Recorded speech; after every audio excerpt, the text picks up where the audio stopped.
Today's content does contain childhood sexual abuse. If you find this episode has triggered you, please refer to the resources found in the show notes. Welcome to Life's Rich Tapestry, a podcast exploring the narrative of people's layered lives. Listen in on courageous conversations spoken from the heart. Gain insight into another's life as we tackle compelling topics which will expand your mind, help you gain perspective, and might even inspire you to do things differently. My name is Evelyn, and I look forward to your company. I'd like to welcome Decalie to the show today. Welcome, Decalie. Thank you, Evelyn. Oh, it's such a pleasure to have you here.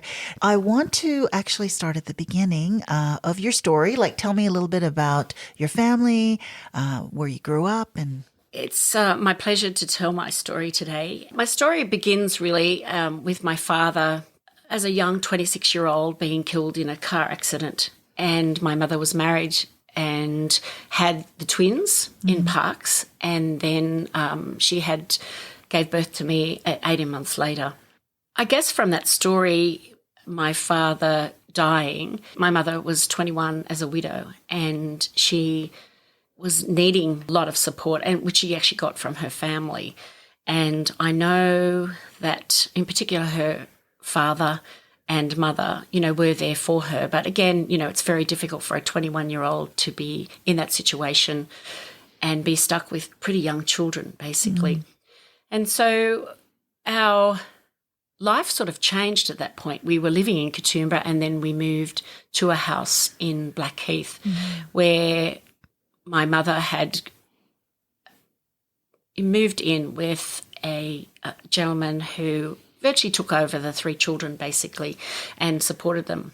So not long later, 18 months, 2 years, my sister arrived, and then my brother. And we lived in a very humbled tiny little 3-bedroom house. We were all tucked in there together, and we were supported by my mother and my stepfather at the time.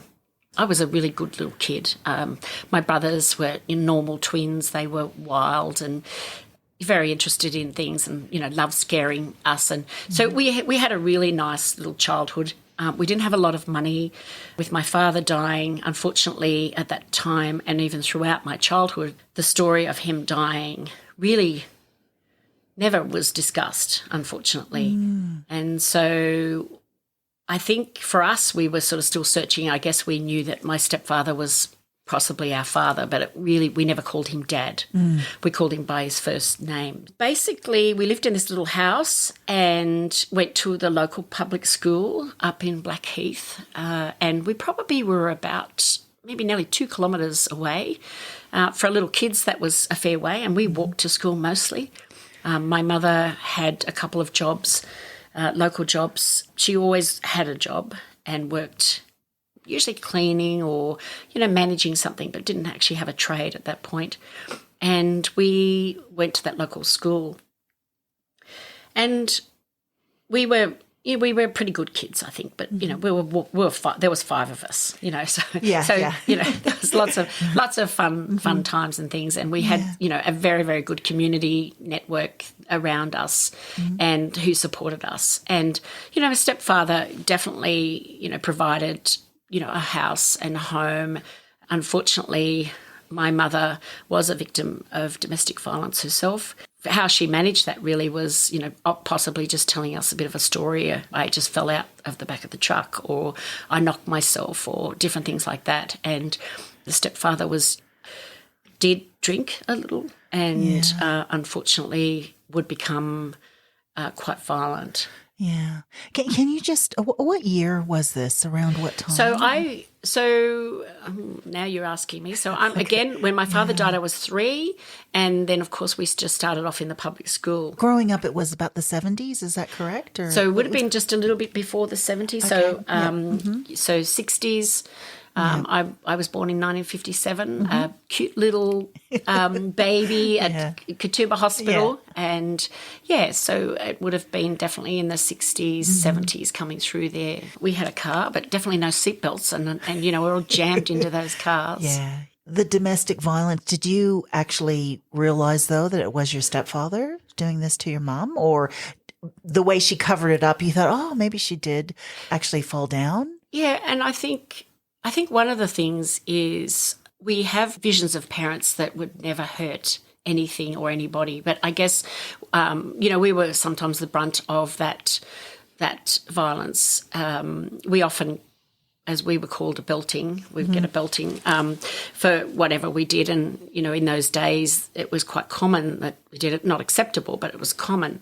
And, I'm sure 5 children was, it was quite a wild environment. Yes. Many times. Yeah. So, maybe we needed it, but I do feel my mother, I think she was a good person and, she always wanted to provide for us. But again, she was under this, spirit, I guess, of, domestic violence. And I'm not sure that I think she thought it was normal too, but not really acceptable. Yeah. But definitely as we got older, we definitely knew that something, that it was impossible for her to have happened over the night. Yeah. To fall out of a truck. That's one in particular that I remember. Do you remember them arguing, though? Yes. Or, yes. Oh, yes. There was lots of arguments. And I think it was just a combination. He's a good man, worked really hard, provided different things, but he, I think it was a trigger with the alcohol and got into the truck, basically, and drove home always. So, that's what we had. Often, as the 5 children, we would be in the car or a truck and parked out the local hotel. And, we would be given a little bit of money to go up and buy some fish and chips, and that would keep us busy for a little bit. And he would just come in and out to just make sure we're okay. These days it's just unheard of, but that's actually what happened. Yeah. And, of course, we would get into all sorts of argument. We pretty well much stayed in the car or stayed when we were told to be there, but it could be many hours. When did your stepfather start turning this abuse towards you? So I was around 10, and it was from around 10 to 14 years old. And I've definitely reflected for many years over what actually happened. And originally it was, I was the middle child, basically. So there was my brothers, the twin brothers, and one of those twins was always a little bit more favoured than the other one, of course. And then, of course, the 2 younger ones, his daughter, my mother's and his daughter was pretty well the favourite. And then there was the younger one again, because he was pretty cute and he was okay. And I probably stood out. So I know that I was a pretty good little kid. But I was, there was 5 children. So often I remember that I would be the one that would go on the week on the holidays for some weeks to my grandmother's or so his grandmother, Grandma Simmons, and she lived in Laurelton, and I just loved going up there. Yeah. And so, again, Laurelton was a long way in a tiny little car, and so we would take us 2 days to get up there, basically. Well, it wasn't really, but and I got car sick and, the whole thing. But anyway, I also went with my other grandmother in Manly. And so I was one of the ones who, I guess maybe I was asking to go to different places, but around 10 that abuse started. And it was more, how about you come in the truck with me and, we're going to get some cement, or we're going to do a load here and there, and that would be enticing. So if you know anything about child sexual abuse, that's exactly what they do. This is our little secret, We had horses, they had horses, and we would go down, he would take me down to feed the horses and then, abuse me in the horse's shed or in the shed down the back. And I'm thinking, well, gee, we should be getting back. But again, he entices you, and if you, again, read any of this stuff, it was just textbook, basically. Yeah. So he's grooming you. Is that correct? Definitely grooming you. And, yeah. And, again, of course not say anything where my mother was. It was our little secrets. He wasn't a terribly affectionate sort of man. I was a little standoffish, I know. I can remember that, being a little bit standoffish, but the arm would go round and I would feel that I was trapped, basically. And then, all these occasions, my mother went to hospital for a whole week. It was just horrible. It's just one of those things that where a young child can't get out of. So my brothers and my sister were there, and but occasionally, they would be just sort of off or playing out the back, or, there would be these occasions that he would sort of corral me and, attempt to touch me. And And did you try to tell your brothers, or? So, no. No. Okay. So unfortunately, I think when you're in that situation, what happens is you freeze. Of course. And of course, you're trying to work out what actually is happening. What is actually happening here? Is this normal? This is someone who I adore and trust. And what do I do? Do I run? I'm sure I must have said something at some point, but I can remember the caressing sort of words that he would say to keep me wherever he was. I'm sure as a 11 or, that age, you're so young, so you don't actually have the language or even the capacity to know what is happening. Yeah. I guess the thing is too, is what I think I learnt to do, and I have learnt to do it again as an adult, is disassociate. And I think that's actually what happens. Yeah. And I think that's what happens with children too, because you actually trust this person. Yeah. You actually trust them with your life, basically. And you know that what they're doing is wrong. However, it must be right because they're doing it to you. Do you know what I mean? Yeah. Because it's this person. Yeah. And so I do believe my mother had some idea. It's an instinct that I had, and, it was almost like I never told her. I never told anybody. I didn't disclose any of the sexual abuse until I was well and truly married and a 40-year-old woman. So as a nurse, I went through all my training, all this training on sexual abuse. I knew all this stuff, but I was never, ever going to share, ever. And you were never triggered by any of when you were? Absolutely. You were triggered. Yeah, okay. Absolutely. But I think I managed to keep it. And so what actually happened down the track was at 40, I'm a nurse and I am a midwife, registered nurse and midwife, and I injured my back. And then I decided that I was working at the local hospital, and I decided to take up a job in community health. And then I turned 40. So I had these three things that were triggered. So what had actually happened is I was becoming unwell. Yeah. It became forefront in everything that I was thinking, and I could see that I needed to release and actually tell someone around this, and because it was impacting on my health. So even having a child, getting married, nothing was triggered until this milestone birthday. And it's interesting. Yeah. And again, definitely as I sat, because I can still remember sitting in lectures around child sexual abuse and knowing. So, there's an element of guilt there. There's an element of guilt. There's an element of shame. There's an element of why me, and did I provoke him to do something to me?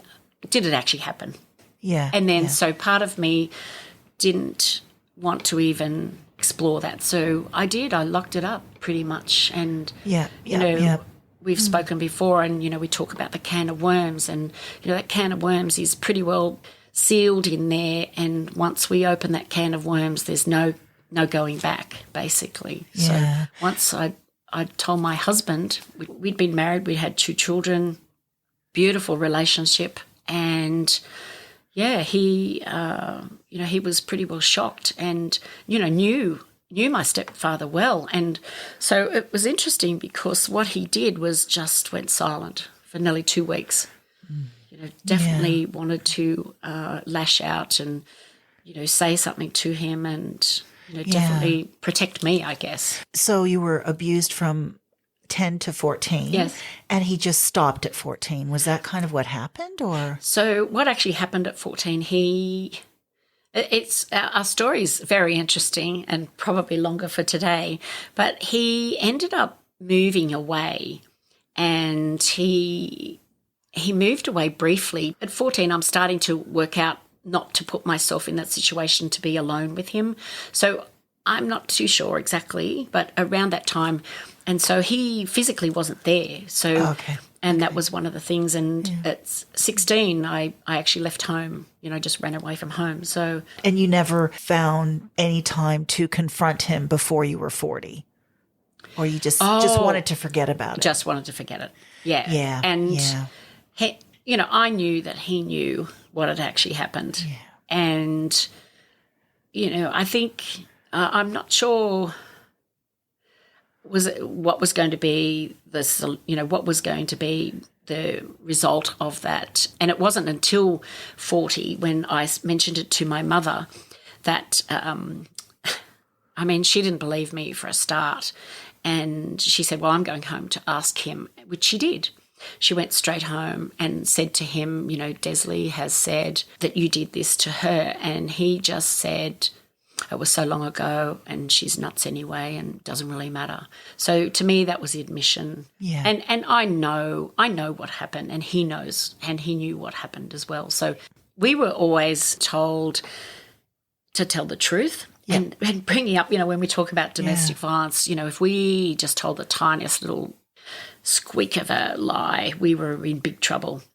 So we were always told to, make sure that we told the truth, and we were never going to be in trouble if we told as much trouble as we told the truth.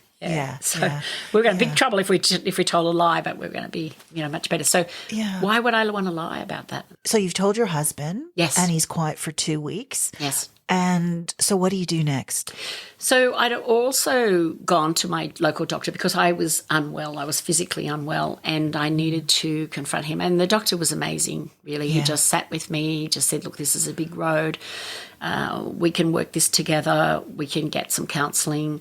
We can work out a plan of how to do this. So it was some time for me to really just, I guess, recuperate of opening that can of worms. And my brother, John, also had realised something was wrong with me. And he, again, also almost around the same time as my husband, just sat with me one day and he said, I think I know what this is. And he pretty well named, that there'd been some abuse with me. And because he'd recognised the change from me. And then, he was piecing a few pieces together. So he wasn't a counsellor. He thought he was a little bit of a counsellor, but he took the time, I guess, to sit with me and explore avenues with it. So we engaged the doctor. We worked out what we were going to do. And so this was around September, and it wasn't till really about January of the next year that I spoke to my mother. And leading up to Christmas, of course, I was really anxious about going to the house. And actually over the years, I was starting to go less and less to there because, again, it was quite confronting and it was forefront, So when people talk about abuse, and particularly child sexual abuse, it's always there. But sometimes it's just in the peripheries, but sometimes it's face on. So sometimes you feel that you can't get past a point, I guess, and I guess that's what I felt, so it was impacting on my health. So what I did was I engaged the doctor. We had some plans. I met with him frequently, and I also engaged someone to have some counselling that I trusted. And I'll be always indebted to this young fellow who was a colleague, and he was phenomenal, really. Had known me as a nurse and really had that time and made that time for me. So I'm going to say, I spent some quite some time just talking through this, because it's a shock for everybody, really. Of course. It would be. And some people probably doubted you as well. I'm sure, probably thinking, oh, you were too young to have remembered that. I'm sure there were accusations back and forth. Is that correct? Yes. Oh, yes. Yeah. So really what happened is when I spoke to my husband, then I planned. So that Christmas, I made an excuse not to go home for Christmas. And it was early January. I just said to Mum, I made some excuse. I can't remember what it was, but we did not meet that Christmas. And so early January, I just said, look, I've got something I need to really talk to you about. And so she put it off for a few days, and then all of a sudden she rang me back and she said, oh, let's talk. So I made a time for her and a special place that I felt that we wouldn't be disturbed and that I was just going to tell her. So pretty anxious about that day. And she came, and we actually met at Blackheath Pool and just sat in the grass probably for a couple of hours. And it was nice because she really just did listen, but she was just definitely questioning why am I telling you now? Why for lots of things. Yeah. And I think she'd seen that I wasn't unwell. So what we decided that day was she was going home, marching. She gets in a high horse and I'm going home to ask him, which she did. But I also said to her, how about we plan, because I was pretty clear at this point what action we're going to do. And I said, we'll get some counselling together. But please, all I ask of you is not expect me to go home. Yeah, of course. And, because I know this is going to create an issue. Yeah. Which it did.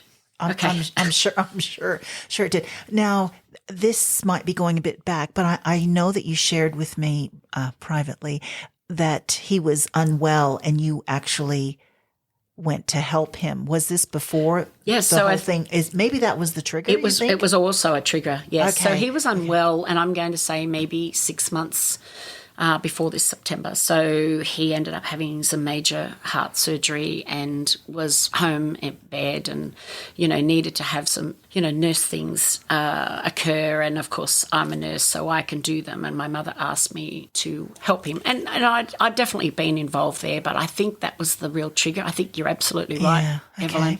Okay. Some of the things, to help him get his bowels moving and things like that. And I guess, he was very vulnerable at that point too. And so part of me was thinking, well, this was actually me many years ago. I was actually in this thing where you took advantage of me. I guess I was maturing and I really wasn't going to, tolerate it. And I think because of that illness myself and, just their headspace, it all just really erupted, basically. Didn't erupt, but, definitely came to a head. Yeah. And probably, like you said, seeing him in that vulnerable state, I think was a trigger as well. Yeah, because he was also a very dominant man. So for everybody who knew him, he's a great bloke, terrific, could do everything and whatever. So here he was in this sick bed and, going to be well. But for me, it was like, I don't need to do this. So now you've told your mom and she's gone back to confront him. What happened after that? I said to my mother, I need to tell the family. I need to tell my siblings, okay? Because one of my fears always growing up was this was happening to my sister. This was happening to my nieces, because my mother had my niece around at their, property often, for a long time. And, that if he was abusing me, because I knew what it was, I was naming it now. And if I was fearful that it was happening to them. So part of me never really wanted to tell my brothers because of the shame of it, of course, but also that, again, my family were one of these ones, well, I'm going to fix that. We had guns in the house. We've had guns, legal guns. We've had legal guns in the house, but you just don't know what sort of trigger that would happen. And over the years, my stepfather would be physically fighting my brothers as well. So, I just adored my brothers. I just sort of felt that telling them was, again, letting other people know about how, or what he'd done. So, at 40, you don't want I didn't need him to go to jail. I didn't need him to be, maybe punished, but I really needed my family to know the truth about him. Yeah. So where he was this God for them, I really needed to just say, well, this is actually what he has done to me. Yeah. So he's not really that God. Yeah. And you needed it for yourself too, Yes. to let others know. I wanted to tidy things up. Yes. So what I did is I called my family. Like I actually called my brothers and my sister, and I said, look, I really need to talk to you about something's happened. And so my brothers, so we made a date and we went out to Carrington. Now, why I chose the Carrington, because it was like a nice warm space, I guess, or I'm not even sure why I did that, but my sister couldn't come. So I just sat them down and I said, I've got something to tell you. So they were very curious, of course, and interested and really quite shocked about what we did. So again, I'd spoken about some of the conversation that I'd had with my mother, and my sister couldn't come, and I went to her house and I told her, and I think Kenny was there at that stage too, and my sister said, well, okay, now you've told me, you don't need to tell anyone else. And that's what my mother said to me. My mother said, well, now you've told me, you don't actually need to tell anyone else. Now, here's me, as a young woman, I never had heard what had happened to my father. My father was killed in a legitimate accident. There's no reason why people don't talk about that and talk that with their children. So this was one more thing, I think, triggered me, that she said, well, now you don't need to tell anyone else. So I just said, I'm sorry, I'm going to tell my family. I'm going to tell my brothers, my siblings, what has actually happened to me. I need them to know this, and this is the only way that I can move forward. So I did. And really what happened from that point was my mother left that day and I didn't hear from her. So again, remembering we're in a mobile phone era now where we can text and all sorts of things. So this was actually picking up the phone. So I didn't hear from my mother, still didn't hear from my mother.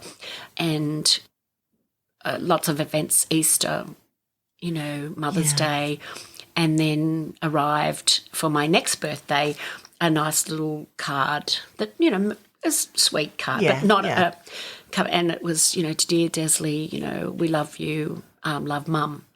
And, nothing about what's happened in this last 8 months, basically. I'm disappointed by the moment that she doesn't contact me. In the meantime, I'm still having some counselling, lots of counselling. My family are having counselling, my children, my husband, and we're moving through. And remember, it's not a quick fix. I had 10 years of counselling, as it turns out. Yeah. My mother sends me this little card. My sister also sends it. And it was nice. It was okay. But I did send back, I wanted to pick up the phone and say, come on, this is silly. But I actually sent back this really nice little card and just said, please don't send me obligatory gestures. Now, if anybody knows what obligatory means, it means that because it's my birthday, you've got to send me a card.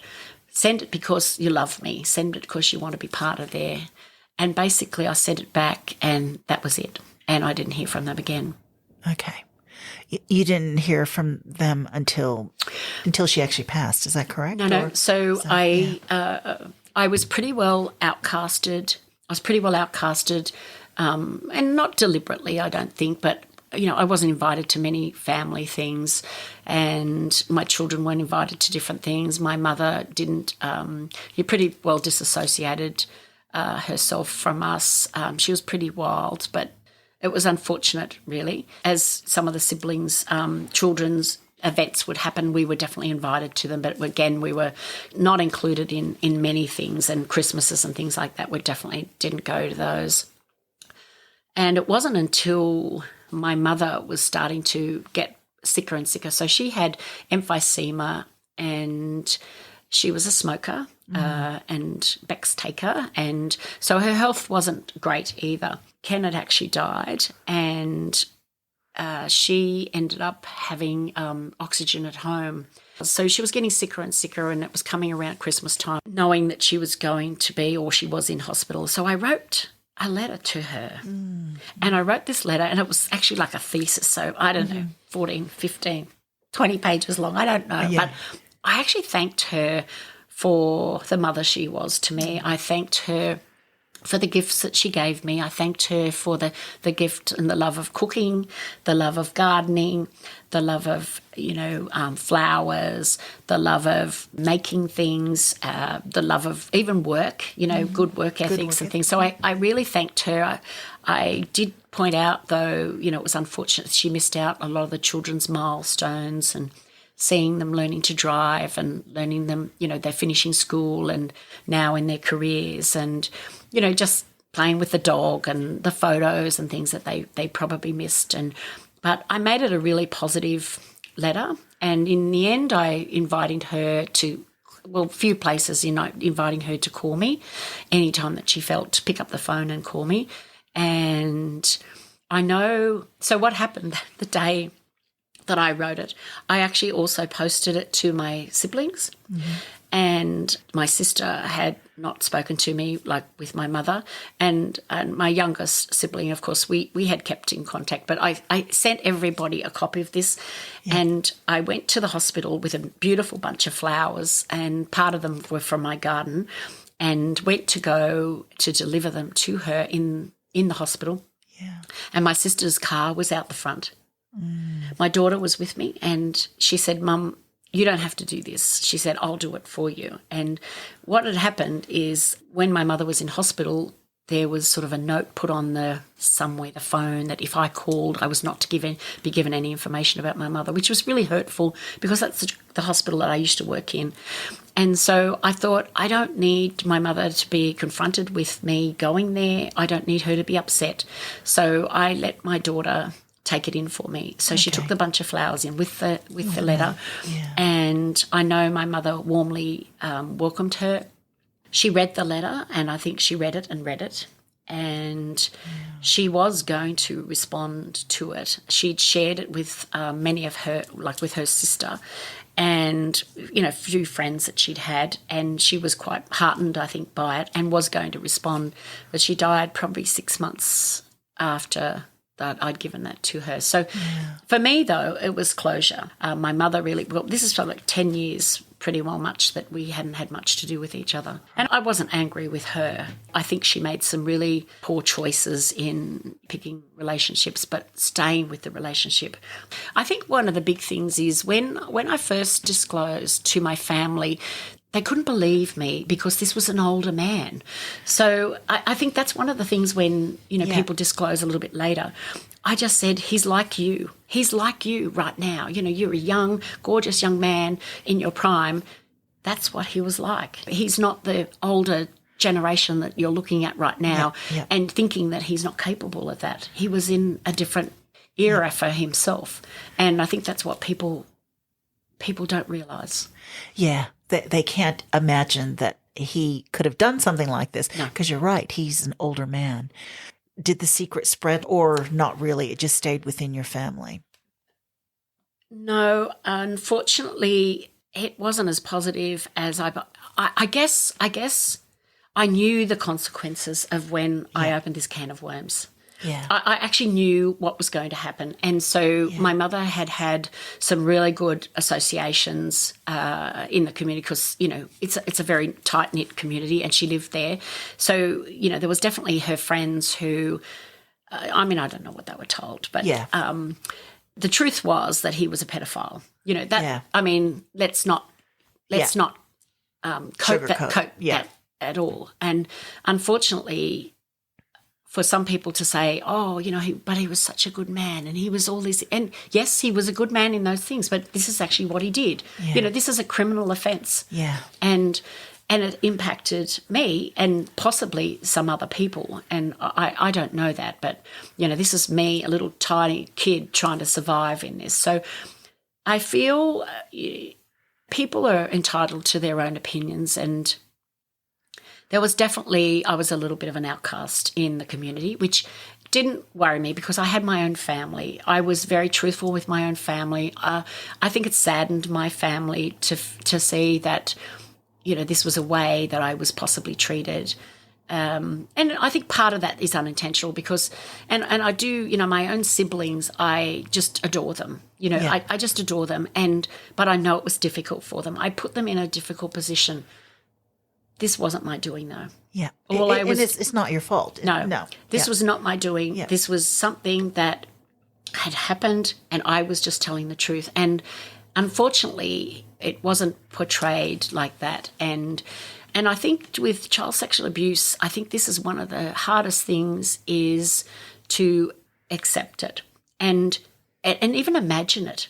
Even imagine it. And I often, it was interesting with my brothers again.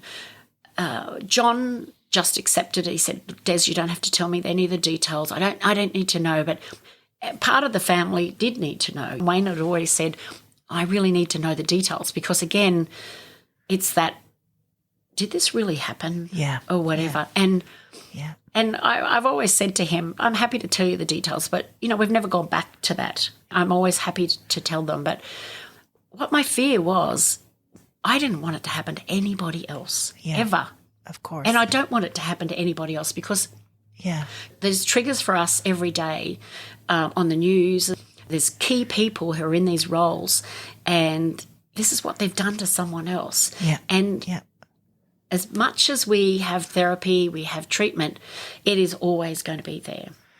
Yeah. Always. And we never really get over it. And we do to a point, and we can definitely put it aside, and we definitely can work with that, and we can definitely make it work for us. But I want that lesson to be that, please listen to these. But I think if I'd ever said, 10 or 14-year-old, and I'd said that to my mother, I just don't think I would be believed.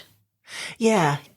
Especially because he's telling you this is our little secret. Yeah. And you just don't have the language between 10 and 14 years old. Now, because you've gone through all of this therapy and you are a nurse, what sort of triggers, if you were around a younger person, would you know that they were abused, or like what would you look out for? So it's interesting, Evelyn. It's interesting you asked me that. I can probably, and this is not accusing people, but, I can sometimes feel that same person of, like, my stepfather. I can often feel them. And there's sometimes, I think it's just, we have got to be super alert of these people that we bring into our families, and even family members. And, so I was a stepdaughter to my stepfather. When he died, there was definitely people who had come up to me and said that he had attempted to just crack onto them as such. And usually alcohol was involved in it. But I think for others, it's that little timid child. It's the little one who behaves just a little bit differently. And I think it is about keeping that open conversation about my body, your body, nobody touches your body. I think it's those really early messages that it's actually not okay. But it's also okay to say to an adult, this is actually what happened. So to tell them the truth, and then the adult to be able to be listening. So I guess with all my training in the past, I did do a video for sexual abuse through Nepean Blue Mountains. And part of it was I was a little bit out of the box because I was a health professional. Mm-hmm. So sometimes, and that's not saying that certain people get abused, but it was unusual that I had come through it and really survived, I guess. And I'm happy to share my story, and I think it's really important that we do talk about it. And I tell you, after I opened that can of worms, so if you can imagine, the can of worms is sealed, and, when you first put that little opener in there and the worm starts to squirm out, you can never get it back in again. But it's actually a release. I bet, yeah. It was such a release. And it was also, I don't want to use joy as a word, but it was joyful, the fact that I didn't have to keep this secret anymore. Because, I mean, keeping it for so long, and then when it does come out, some people believing you and some people not. It would have been horrible. And you said anyways that you still needed 10 years of counseling to fully be able to talk about it and be okay with it. And even to share your story now on this open platform, it would be a very difficult thing to talk about because you do feel shame. Well, it's behind interesting. It's possibly not difficult. It's possibly difficult for people to listen to it. Yes. And for me, I'm really okay with it because I have worked through it, and in my life I've worked through that. I know if I had not worked through it, it would have been a very, very different result. Yeah. But I think the thing is too is I feel privileged that I'm able to share the story. And I know that sounds sort of weird and cliche, but I actually feel privileged to be able to share that I am a survivor of child sexual abuse. I am a survivor of being able to form a relationship and have a beautiful family and to be able to, manage it.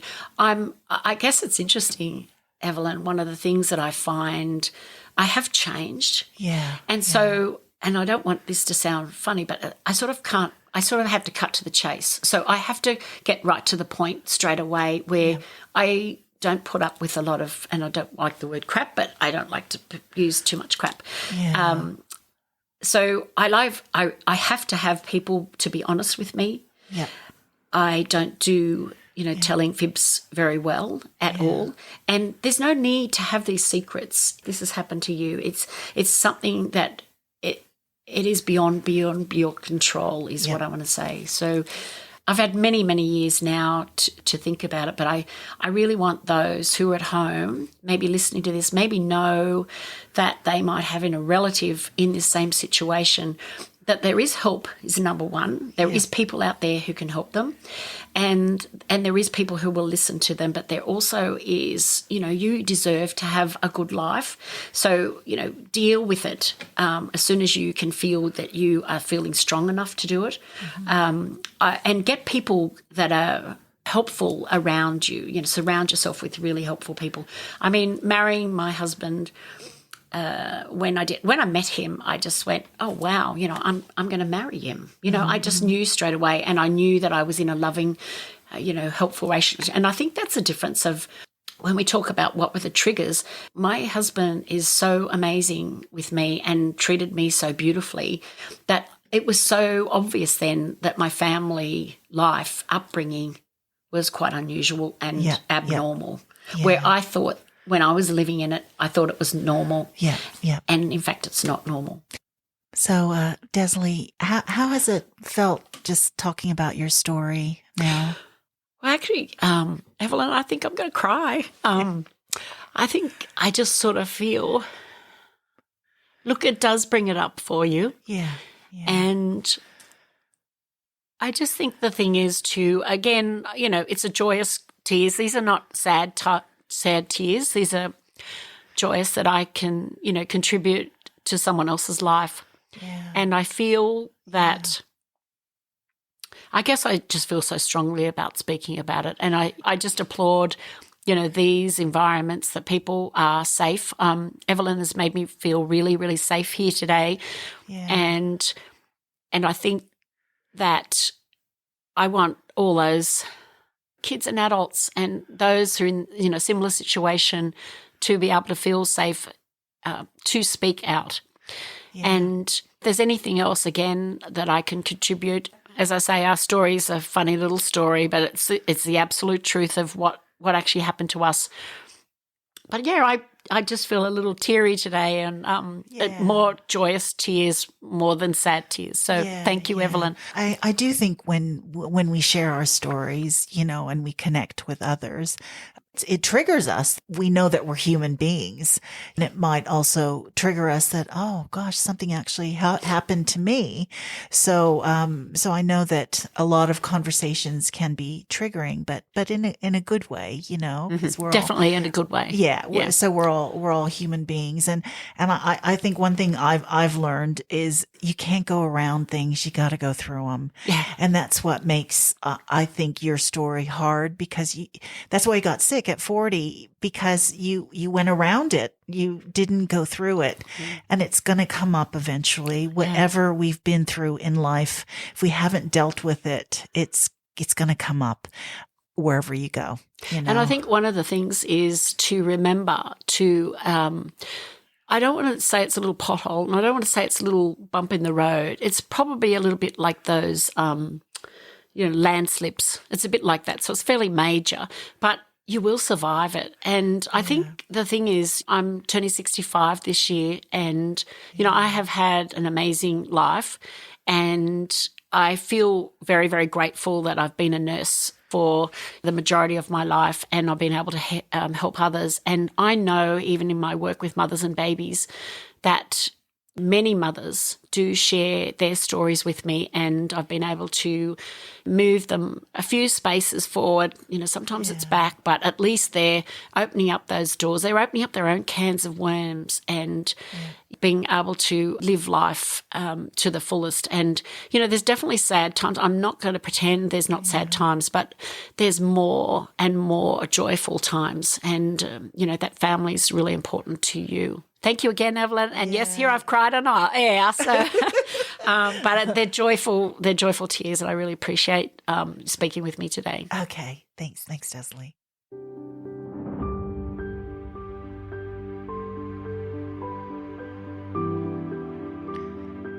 Thank you so much for joining me on Life's Rich Tapestry. I look forward to your company next time.